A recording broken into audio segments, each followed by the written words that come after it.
Alright, welcome to SouFLoTV again, everybody. It's your host with the most. Have you ever wondered what happens when someone is caught by ICE, right? Today we're going to talk about the process from the minute you're captured to the minute you're sent home. So we're going to talk about the capture, the expedited removal, the appeal process, and eventually the return to the land from which you came. Alright? This will give you a better understanding of what happens when your friend, relatives, or whoever it is, or someone, period, is caught up in this whole immigration thing. With the end result being deportation. Alright? So, President Donald Trump had made headlines with his swift action on immigration and vows to deport those living in the U.S. illegally who have a criminal past. Now, any immigrant that is charged or convicted, notice it said or, charged or convicted of any offense. Before it used to be that you had to be convicted of a felony. Now it's any offense. Let that be known. Alright? Or even suspected of a crime. Even suspected of a crime. Deportation proceedings are immediately started. This person has become an enforcement priority for federal authorities. So, let's give you a quick rundown of how things happen. The stricter policy was brought new attention to a labyrinth of an immigration system where simply deporting someone is never a simple or time-efficient task. Months, if not years, can pass. In the end, if the case is lost, the immigrant may find him or herself on a bus or a plane heading back to his or her home country. But what exactly happens between the time someone is taken into custody and when they leave the U.S.? Some basics on the court and deportation process. So, let's start off with the expedition removal or the expedited removal. Under current policies, immigrants who are detained within 100 miles of the border and who have been in the country for less than 14 days can be deported immediately without even being processed through any immigration courts. If an individual is caught along the border, makes a certain claim of asylum, he or she will have the claim reviewed by an asylum officer from U.S. Citizenship and Immigration Services, right?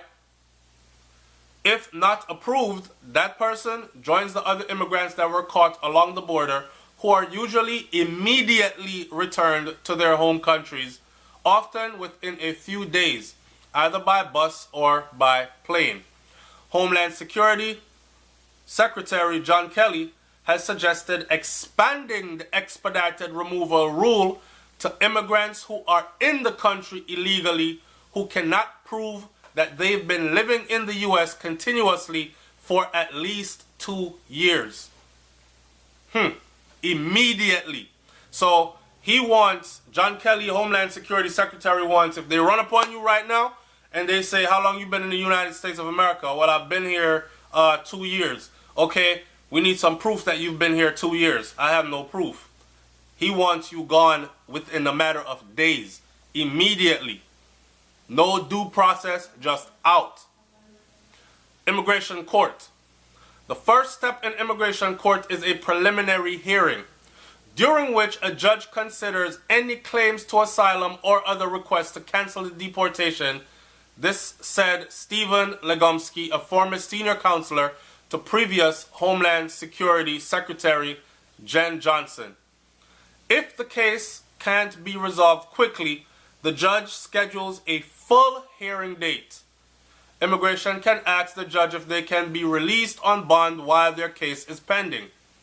The individual hearing itself is a little bit like a trial, where each side can represent evidence and witnesses, who is now, and says Lewinsky, who is now a professor of law at Washington University in St. Louis. But months or years can pass before the full hearing takes place. So right there you have the immigration courts. If you're lucky enough to not be removed in a few days, then you go through the process of being detained. You're put in a camp, right? And then you go before a court. In the meantime, your legal representative or lawyer then can ask that you be released on bond. Like, Your Honor, he has family here. His family stays on 31st Street and 17. We don't think he's a flight risk. He really wants to be here.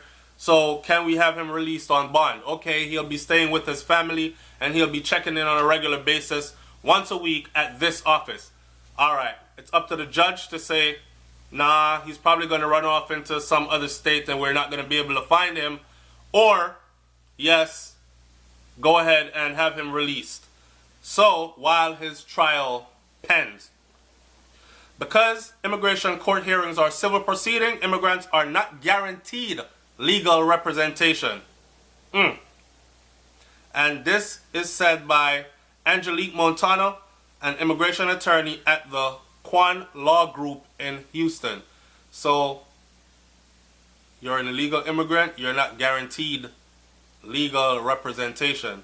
So in other words, they oftentimes find themselves standing before a court representing themselves, right? And a court using words that, you know how law jargon is. Half of what's being said in the courtroom you don't understand, so you can't defend yourself effectively. Therefore, a lot of them end up what? Being deported. Then you have the appeals process. The immigration judge usually makes a ruling at the conclusion of an individual hearing. Either side can appeal a ruling not in their favor to the Virginia Board-based of Immigration Appeal, part of the U.S. Department of Justice. Some common grounds for appeal can include arguing the immigration judge misinterpreted the law or evidence was not reviewed properly. Like I said before, if you are an illegal immigrant and you are not, by law, you're not guaranteed legal representation, then good luck standing in one of these courts, because their goal is to have you removed, and here you are standing before people that are schooled in the law, trying to defend yourself within these same laws, right? This can add to 1 to 4 months more of your case prolonging. All immigrants, including those who are allowed out on bond while their cases were pending, will be held in custody until their appeals are resolved. So if you are one of them that they said, okay, you could go out on bond, stay home, report once a week, and then till your case is resolved or whatever, if a ruling was made in your case that said, we see no grounds for you to stay here, you're immediately put in custody. And you will then stay in custody even if you appeal the case. And if you appeal the case, this could add 1 to 4 more months or up to 5 more months. But you won't be allowed to be out on appeal, on bond. You will now be detained until that appeal process is over with. And here comes the return to home country. Once all appeals are exhausted, that means you fought like hell to stay, you pulled all the evidence, all supporting factors out of the woodworks, and it still didn't work. Deportation by U.S. Immigration and Customs Enforcement, which is ICE, the one I was talking about before, may take several days or even several weeks, depending on what country or what country the immigrant is from. Difficulty in obtaining the required travel documents from the country, the home country, could cause additional delays. So now they have to coordinate with, say, Jamaica. So they'll have to coordinate with Jamaica to let Jamaica know, okay, we have so-and-so coming in and we need legal paperwork to bring this person through land, air, sea, and sky and get them there to you, right? ICE Air Operations uses commercial and charter flights to deport immigrants. Mexican immigrant order removed from the United States travel on domestic flights to cities along the border such as San Diego and Brownsville. That's where I was at. Brownsville. Texas, according to ICE, immigration officials then bus them to the U.S.-Mexican border. Sometimes the immigrants are bussed across the border, and sometimes officials watch them walk back into Mexico. So they take them right to the borderline, empty the bus, and watch them walk right back into Mexico. And then a lot of the times, as soon as the sun goes down, they crawl right back into America, and the process starts all over again. Immigrants from Central and South America and the Caribbean are usually flown on charter flights. According to ICE, charter flights are also scheduled as needed from immigrants being returned to Europe, Africa, and Asia. According to the 2015 report by Homeland Security Office of Inspector General, ICE air operations paid an average of $8,419 per flight hour for these various charter flights. In fiscal year 2016, ICE deported individuals from 185 countries out of the United States of America. Most were from Mexico, followed by Guatemala, and then Honduras. Immigrants charged with crime. Immigrants who are determined to be in the country illegally after being arrested for a crime usually must complete their sentences before ICE takes them into custody on immigration charges. So, to end this video, if you're here in the United States of America illegally and say you box down a boy and they charge you with assault, right? And they're going to give you, or you beat up your spouse, your girlfriend, and she say, you box me, I'll call immigration for you. And immigration come clean, pick you up, you're going to have to do time for that domestic violence first. If they say, okay, you battered her badly, or I did to you, so she have to scratch her eye like this, them kind of something there, you're going to do your 2 years, and then after completing your 2 years in prison, you will be allowed to, or ICE will come pick you up from the prison and then start this whole process that I just talked about. So we just covered the capture, the expedited removal, the appeal process, and eventually the return to the home country. I hope that gave you a better insight as to how the whole deportation process goes. It's SouFLoTV, man. Like, comment, share, subscribe. Leave your comment in the comment section below. Let me hear what you think about this one. I'm up out of here. Peace. Watch me now. February in the United States is Black History Month. Not only is it Black History Month, it's tax season, right?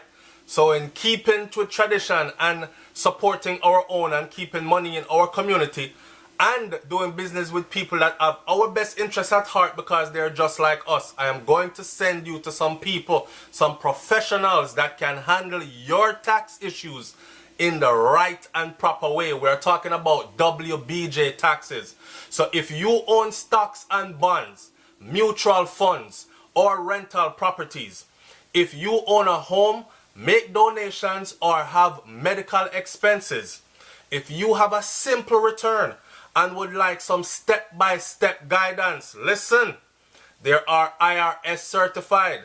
These people are IRS certified with professionals that get the job done right. You hear me?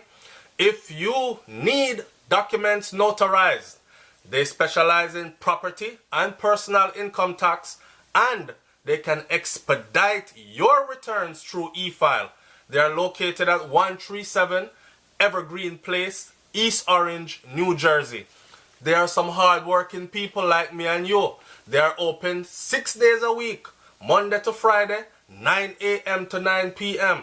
Even Saturdays, 9 a.m. to 5 p.m. Call them. The number is 862-233-6157.